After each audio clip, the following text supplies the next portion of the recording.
Hello guys, welcome to KBPO channel. ನಾನು ಆಶಿಕ್. ನಾನಂತೂ ತುಂಬಾನೇ ಎಕ್ಸೈಟೆಡ್ ಆಗಿದ್ದೀನಿ ಈ ಒಂದು ಕನ್ನಡ ಈ ಸಿನಿಮಾ ಇಂಡಸ್ಟ್ರಿಯ ಒಂದು ಅಪ್ಡೇಟ್ ನ ಕೊಡೋದಕ್ಕೋಸ್ಕರ. ಒಂದು ಡೆವಿಲ್ ಸಿನಿಮಾದ ಆಗಿರುವಂತದ್ದು, ಹಾಗೇನೆ ಟಾಕ್ಸಿಕ್ ಸಿನಿಮಾದ ಅಪ್ಡೇಟ್ ಬಗ್ಗೆ ಆಗಿರುವಂತದ್ದು. ಸೊ ಗೈಸ್, ಯಾವ್ದೇನ್ ಡಿಲೇ ಮಾಡಿದೆ, let's start the video. Okay, ಈಗ ಮೊದಲನೇದಾಗಿ ಮಾತಾಡೋದಾದ್ರೆ ಟಾಕ್ಸಿಕ್ ಸಿನಿಮಾದ ಅಪ್ಡೇಟ್ ಬಗ್ಗೆನೇ ಮಾತಾಡ್ಕೊಬಿಡ್ತೀನಿ. ನಾವು ಯೂಶುವಲಿ ಆಕ್ಷನ್ ಸೀಕ್ವೆನ್ಸ್ ಬಗ್ಗೆ ಮಾತಾಡ್ಬೇಕಾದ್ರೆ, ಆಕ್ಷನ್ ಡೈರೆಕ್ಟರ್ ಬಗ್ಗೆ ಮಾತಾಡ್ಬೇಕಾದ್ರೆ ನಾವು ಯಾವ ಲೆವೆಲ್ಗೆ ಯೋಚನೆ ಮಾಡ್ಬೋದು? ಹಾಲಿವುಡ್ ಲೆವೆಲ್ ಡೈರೆಕ್ಟರ್ ಅಂದ್ರೆ ಹಾಲಿವುಡ್ ನ ಡೈರೆಕ್ಟರ್ ಆಗಿರೋದು ಜೆ ಪೆರ್ರಿ ಅವರ ಆಕ್ಷನ್ ಸೀಕ್ವೆನ್ಸ್ ಎಲ್ಲ ನೀವು ನೋಡಿದ್ರೆ ನೀವು ಇಮ್ಯಾಜಿನ್ ಕೂಡ ಮಾಡ್ಕೊಳ್ಳೋದಕ್ಕಾಗಲ್ಲ. ಇಷ್ಟೊಂದು ರಿಯಲ್ ಲೈಫ್ ಆಕ್ಷನ್ ಸೀಕ್ವೆನ್ಸ್ ನ ತರೋದಕ್ಕೆ ಸಾಧ್ಯ ಇದೆಯಾ ಅಂತ ಹೇಳ್ಬಿಟ್ಟು, ಅದು VFX ವರ್ಕ್ ಎಲ್ಲ ನೋಡಿದ್ಮೇಲೆ, ಬಿಹೈಂಡ್ ದಿ ಸೀನ್ಸ್ ನೋಡಿದ್ಮೇಲೆ ಗೊತ್ತಾಗುವಂಥದ್ದು, ಓಕೆ ಸಾಧ್ಯತೆಗಳಿದೆ ಗುರು ಅಂತ.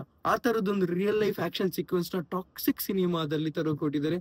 ಅಂಡ್ ಆ ಜೆ ಪೆರ್ರಿ ಅವರ ಒಂದು ಮಾತುಗಳು ಕೇಳಿದಾಗ ಆ ಒಂದು ವಿಷಯನ ನಾನು ನಿಮ್ಮ ಮುಂದೆ ಹೇಳಿಕೊಟ್ಟಿರೋದು. ಯೂಶುವಲಿ ಯಾವುದೇ ಒಂದು ಆಕ್ಷನ್ ಡೈರೆಕ್ಟರ್ ಆದ್ರೂ ಅವ್ರು ಯಾರ ಜೊತೆ ವರ್ಕ್ ಮಾಡಿರ್ತಾರೆ ಅವ್ರ ಬಗ್ಗೆ ಹೇಳ್ತಾರೆ, ಅವಸಮ್ ಅವ್ರ ಜೊತೆ ವರ್ಕ್ ಮಾಡಿರೋದು ಖುಷಿ ಆಯ್ತು ಅಂತ ಹೇಳ್ಬಿಟ್ಟು. ಆದ್ರೆ ಇಲ್ಲಿ ಮೆನ್ಷನ್ ಮಾಡಿರೋಂಥ ಒಂದು ಬಾಂಡಿಂಗ್ ನನಗೆ ಅರ್ಥ ಆಗ್ತಾ ಇದೆ. ಲೈಕ್ ನಿಜವಾಗ್ಲೂ ಯಶ್ ಅವ್ರ ಜೊತೆ ವರ್ಕ್ ಮಾಡಿ ಅವರಿಗೆ ಒಂದು ಬಾಂಡಿಂಗ್ ಕ್ರಿಯೇಟ್ ಆಗಿದೆ. ನಾವು ಸ್ಟಾರ್ಟಿಂಗ್ ಇಂದನೂ ನೋಡಿದೀವಿ, ಎಲ್ಲಿ ಅವರು ಗನ್ ಫೈರಿಂಗ್ ನ ಅಂದ್ರೆ ಒಂದು ಆಕ್ಷನ್ ಸೀಕ್ವೆನ್ಸ್ ನ ಸ್ಟಾರ್ಟ್ ಮಾಡಿದ್ರಲ್ಲ ಕಲಿಯೋದಕ್ಕೋಸ್ಕರ, ಅಲ್ಲಿಂದ ಹಿಡಿದು ಇಲ್ಲಿವರೆಗೂ ಅವರ ಬಾಂಡಿಂಗ್ ನೋಡಿರ್ತೀವಿ. ಯಾಕೆಂತಂದ್ರೆ ಆ ಒಂದು ಸ್ಕ್ರೀನ್ ಅಲ್ಲಿ ಒಂದು ಮ್ಯಾಜಿಕ್ ಕ್ರಿಯೇಟ್ ಆಗಿರುತ್ತೆ ಗುರು. ಅದಕ್ಕೆ ಆ ಒಂದು ಬಾಂಡಿಂಗ್ ಕ್ರಿಯೇಟ್ ಆಗುವಂಥದ್ದು ಯೂಶುವಲಿ ಆಗುವಂಥದ್ದಲ್ಲ.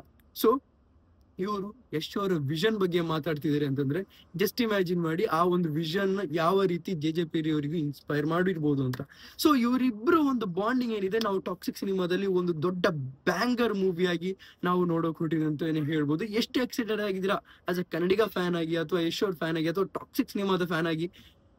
ನಾನಂತ ಎಕ್ಸೈಟೆಡ್ ಆಗಿದ್ದೀನಿ ಗುರು. ನೀವಂತೂ ದಯವಿಟ್ಟು ಕಮೆಂಟ್ ಸೆಕ್ಷನ್ ತಿಳಿಸಿ ಎಷ್ಟು ಎಕ್ಸೈಟೆಡ್ ಆಗಿದ್ದೀರಾ ಅಂತ. ಹಾಗೇನೆ ಈಗ ಡೆವಿಲ್ ಸಿನಿಮಾ ಬಗ್ಗೆ ಹೇಳೋದಾದ್ರೆ, ನಾನು ನೆನ್ನೆನೆ ಒಂದು ವಿಡಿಯೋ ಮಾಡಿದ್ದೆ, ಮೊನ್ನೆ ಆಕ್ಟರ್ಸ್ ಕಾಸ್ಟಿಂಗ್ ಬಗ್ಗೆ ಮಾತಾಡಿದ್ದೆ ನಾನು. ಈಗ ಆಕ್ಟ್ರೆಸಸ್ ಬಗ್ಗೆ ಮಾತಾಡ್ಬೇಕು ಅಂತಾನೆ ಲಾಸ್ಟ್ ವಿಡಿಯೋದಲ್ಲಿ ರಚನಾ ರೈ ಅವ್ರ ಬಗ್ಗೆ ನಾನು ಮೆನ್ಷನ್ ಮಾಡಿರ್ಲಿಲ್ಲ. ಸೊ ಈ ವಿಡಿಯೋದಲ್ಲಿ ನಾನು ಮೆನ್ಷನ್ ಮಾಡಿ ಹೇಳ್ತೀನಿ, ರಚನಾ ರೈ ಅವರು ಇದ್ದಾರೆ ಅಂಡ್ ಇವರೇ ಮೇನ್ ಹೀರೋಯಿನ್ ಆಗಿ ಬರೋಕೊಟ್ಟಿರುವಂಥದ್ದು. ಯಾಕೆಂದ್ರೆ ಆಲ್ರೆಡಿ ಡೆವಿಲ್ ಟೀಮ್ ಅವರು ಮೆನ್ಷನ್ ಮಾಡಿರೋ ರೀತಿನೂ ಕೂಡ ಹಾಗೇನೆ ಇರುವಂಥದ್ದು. ಹಾಗೇನೆ ಇನ್ನು ಬೇರೆ 2 ಹೀರೋಯಿನ್ ಇದ್ದಾರೆ.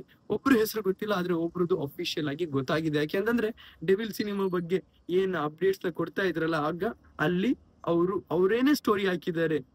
ಡೆವಿಲ್ ಸಿನಿಮಾ ಜೊತೆ ಅವ್ರು ವರ್ಕ್ ಮಾಡ್ತೀರಿ ಅಂತ ಹೇಳ್ಬಿಟ್ಟು ಅವರೇ ಸ್ಟೋರಿ ಹಾಕಿರ್ಬೇಕಾದ್ರೆ ನಮಗೆ ಇನ್ನು ಅಫಿಷಿಯಲ್ ಅನೌನ್ಸ್ಮೆಂಟ್ ಗೋಸ್ಕರ ಕಾಯುವಂತ ಅವಶ್ಯಕತೆ ಇಲ್ಲ ಅಂತ ಅನ್ಕೊಂತೀನಿ.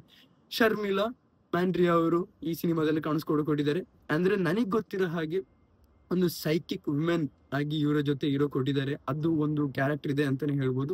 ಸೊ ನನಗೆ ಮೆನ್ಷನ್ ಮಾಡಿರೋ ಹಾಗೆ ಆ ಕ್ಯಾರೆಕ್ಟರ್ಗೆ ಇವರೇ ಸೂಟ್ ಆಗುವಂಥದ್ದು. ಸೊ ನನಗೆ ಗೊತ್ತಿರೋ ಹಾಗೆ ಇವರು ಡಿ ಬಾಸ್ ಅವ್ರ ಜೊತೆನೆ ಇರ್ತಾರೆ. ಆಸ್ ಎ ಹೀರೋಯಿನ್ ಆಗಲ್ಲ, ಬಟ್ ಇರ್ತಾರೆ. ಹಾಗೇನೆ ಇನ್ನೊಂದು ಕ್ಯಾರೆಕ್ಟರ್ ಕೂಡ ಬರುತ್ತೆ. ಅದ್ರ ಬಗ್ಗೆ ನನಗೆ ಕ್ಯಾರೆಕ್ಟರ್ ಬಗ್ಗೆ ಐಡಿಯಾ ಇದೆ, ಆದ್ರೆ ಯಾರು ಅಂತ ನನಗೆ ಇನ್ನೂ ಐಡಿಯಾ ಬರ್ತಾ ಇಲ್ಲ. ಯಾಕಂದ್ರೆ ಲಾಸ್ಟ್ ಇಯರ್ ಏನ್ ಹೇಳಿದ್ದೆ ಅದ್ಯಾಗೋ ನನಗೆ ನಿಜ ಆಗೋಂಗ್ ಕಾಣಿಸ್ತಾ ಇಲ್ಲ. ಈಗ ಹೇಳೋದಾದ್ರೆ ಬೇರೆ ಯಾವ್ದೋ ಒಂದು ಹೊಸ ಮುಖನ ಹಿಡ್ದಿದ್ದಾರೆ ಅಂತ ನನಗೆ ಅಪ್ಡೇಟ್ ಸಿಕ್ಕಿರುವಂತದ್ದು. ಆ ಹೆಸರನ್ನ ಕೂಡ ನಾನು ಲಾಸ್ಟ್ ವಿಡಿಯೋದಲ್ಲಿ ಹೇಳಿದೆ, ಆದ್ರೆ ನಾನು ಈಗ ಅದನ್ನ ಹೇಳೋದಕ್ಕೆ ಹೋಗಲ್ಲ. ಯಾಕೆಂದ್ರೆ ಅಫಿಷಿಯಲ್ ಅನೌನ್ಸ್ಮೆಂಟ್ ಆಗ್ಲಿ ಅಂತ ನಾನು ಕಾಯ್ತಾ ಇರುವಂತದ್ದು. ಸೊ ಗೈಸ್, ಇದಿಷ್ಟು ನನಗೆ ಹೇಳಕ್ಕಿದ್ದು ಡೆವಿಲ್ ಸಿನಿಮಾಗೆ ಎಷ್ಟು ಜನ ಕಾಯ್ತಿದ್ರೆ, ಡಿ ಬಾಸ್ ಫ್ಯಾನ್ಸ್ ಎಷ್ಟು ಜನ ಕಾಯ್ತಿದ್ದಾರೆ, ದಯವಿಟ್ಟು ಕಮೆಂಟ್ ಸೆಕ್ಷನ್ ತಿಳಿಸಿ ಅಂತ ಹೇಳ್ತಾ ಇವತ್ತಿನ ವಿಡಿಯೋ ಇಷ್ಟು. ನಿಮ್ಮ ವಿಡಿಯೋ ಲೈಕ್ ಮಾಡಿ, ಶೇರ್ ಮಾಡಿ, ಚಾನಲ್ ಶುರುವಾಗಿ ಸಬ್ಸ್ಕ್ರೈಬ್ ಮಾಡಿ. Keep watching, love you all, piece.